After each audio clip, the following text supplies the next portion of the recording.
The Exorcist was a film that scared me years before I ever saw it.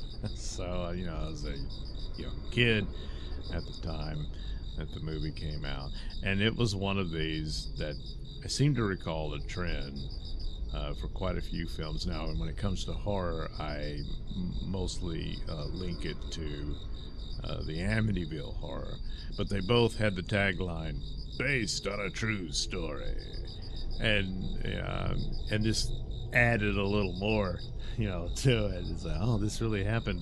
Of course, the Exorcist is based on a story that concerned a young boy rather than the girl Reagan in the film. And there's quite a few elements that are different. I don't know if all of the fantastic elements are supposed to have occurred as reported by these people. But I do think the help me sign etched out in the boy's skin is one that they claimed took place. Don't know if the story is if he floated over the bed or anything like that. But that was the deal with that story. And there were other elements to it, that he had this weird aunt that introduced him to the Ouija board and was probably a little too close to her nephew, and then she passed away, and after she was gone, he seemed to deteriorate into what they concluded was this demonic possession. And the upshot of it was the family initially were not Catholic, but they were afterwards, because they exhausted, medicine and everything, trying to figure out what was wrong with him. They went to their own church, and their pastor said, "This is looking like it's demonic." And he said, "You might want to consult the Catholics, because they know how to handle this sort of thing." And of course, the scenario sounds is pretty much like in the film, is that, initially they're like, well, this hasn't been done in so long, and they have to reach out to a priest who is schooled in this, and so on and so forth, and that's how it occurred. So there you go. There was the inspiration to the story that eventually became the film, based, what was it, Mr. Peter Blatty, I believe, was the author of the book. And it was a big deal at the time. I do recall that there was the news would talk about it, and there were news programs, little mini documentaries on the story, and just the aspect and the idea of the demonic possession scared me so bad. And I wasn't going to get to see the movie, and so it was, it was rated R and all this stuff. But then years later, it would come up, and, it was always cobbled together with a bunch of, films of the 70s and horror films and so on and so forth. And eventually I got to see it. And when I finally saw it, I was like, well, big deal. But of course, the concept was the selling point of it. And it's a really overall, and of course this was typical of 70s films quite a bit. Not all, some were rather bright and cheerful and fun and stuff like that, But there was this sort of sadness lingering about, and I guess it became a trend of sorts to capture it. And they certainly do it here, and it's a driving force for the main character, Father Karras, who really kind of becomes the main. I mean, between him and the mother, they're the two main characters. The actual Exorcist that Max von Sydow plays, he's barely in it. You meet him in the beginning, and it's the setup, and he's got the premonitions about what's unfolding. And he encounters the demonic symbols and all that sort of stuff. And then later we learned that he had performed an exorcism before, and it nearly killed him. Now he's a much older man, and he's got heart problems, and he's taking the nitro pills and all this sort of stuff. And that's there you go. That's the setup for it. Then you jump ahead and you meet this actress and her daughter.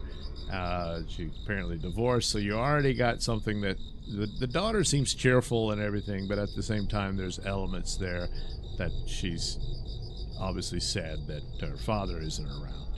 And so you have to conclude that this is what makes her vulnerable for the entity.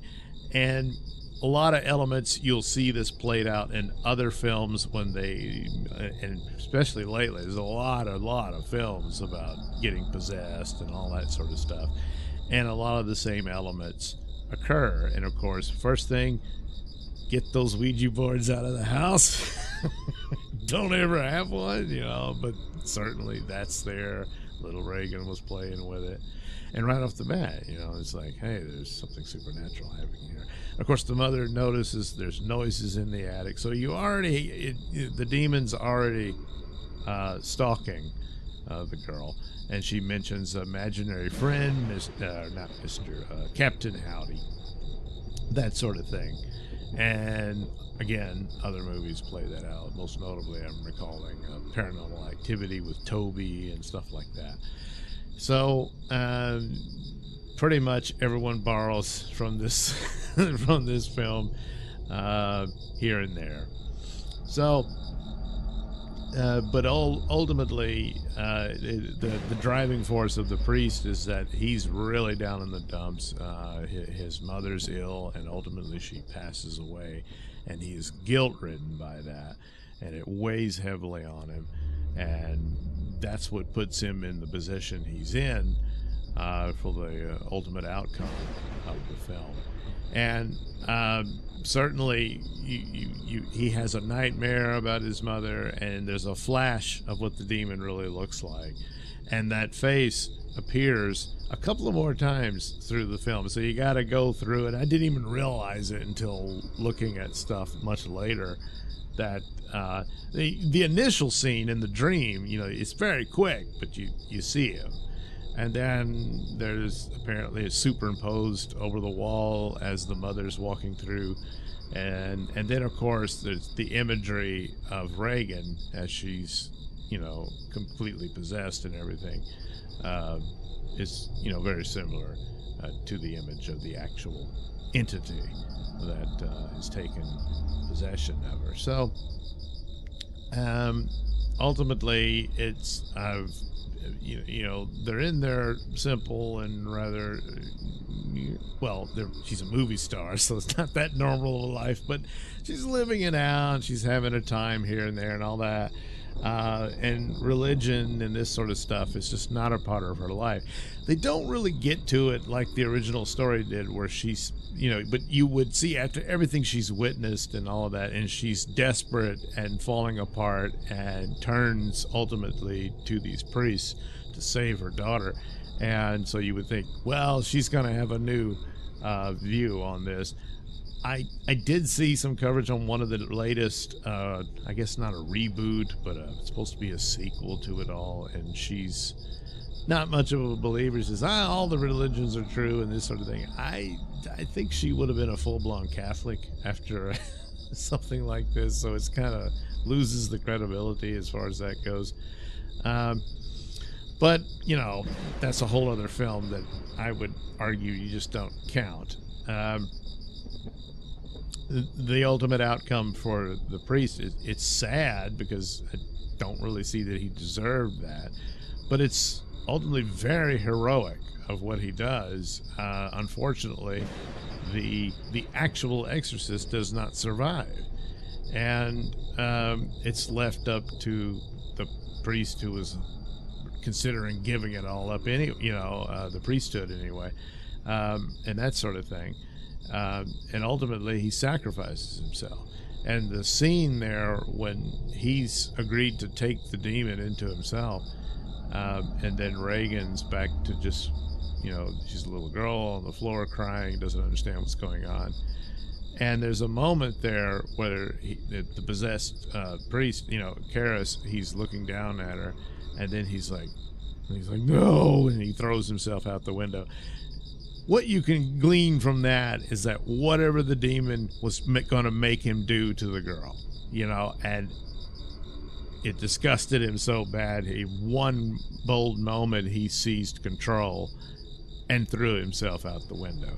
Now, of course, you know, suicide would be bad, and the faith and whatnot, but in this case, well, what was he supposed to do? So, you know, ultimately he saves the girl and goes down the steps, which reveals pretty much what happened to the drunken director. Turns up dead. They don't show you what happened. You get an indication that yes, he was there. Then they learn that his body is at the bottom of those stairs, and then that brings in the detective and everything. And so it, you know, it all fashions out. And it's an interesting way about how to conclude that yeah, technically the little girl killed that man, but of course everybody involved knows it wasn't her. They all have to, wow, this stuff's real, you know. Once you realize something like that, yeah, you're never the same again, I would imagine. No. So it's interesting. The concept is what was scary. Overall, the movie in and of itself, as far as frights go and whatnot, never really scared me. I've known people who saw this as the scariest movie they'd ever seen. I can't say I felt the same, and a lot of it's just, and I've said this a lot of times, the ultimate horror is sadness, and there's a lot of sadness in the movie. These are rather depressed people, and just, well, I hope things get better for them as they go forward, at least, you know, the ones that survived. But and in the midst of all this, it's this extraordinary event takes place, but it's also the depression. I left them open to this attack, you know, and that's what I take from it overall. But as far as horror movies go, did I see this one as, you know, one of the scariest of all time? You know, the elements of the possession and, you know, things happening to the girl and you really don't understand why. The most cringy stuff, I mean, sort of the disgusting puking and everything, but the medical tests they were putting the poor girl through, you know, trying to find out what was wrong. Those are pretty rough, but overall, yeah, it's I think the driving force was just how sad it all was. Yeah. So there you go, The Exorcist, and really, of the Exorcist films, it's the only one to watch. I have seen the second one once. I will watch it again for the purposes of reviewing this. Exorcist 3 I never saw, but I'm going to take a look at that as well, and that'll be it.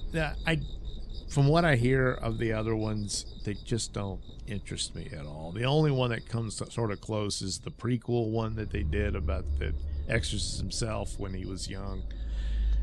There might be something there. I don't know. But for the most part, I'm guaranteeing that very closely, for part of my October Halloween films, I will review the other two Exorcist films, and I'll end it there. But anyway, but I'm pretty sure, I don't think the other two are going to convince me that they're worthwhile on par with the original, because I just think it's a one and done thing.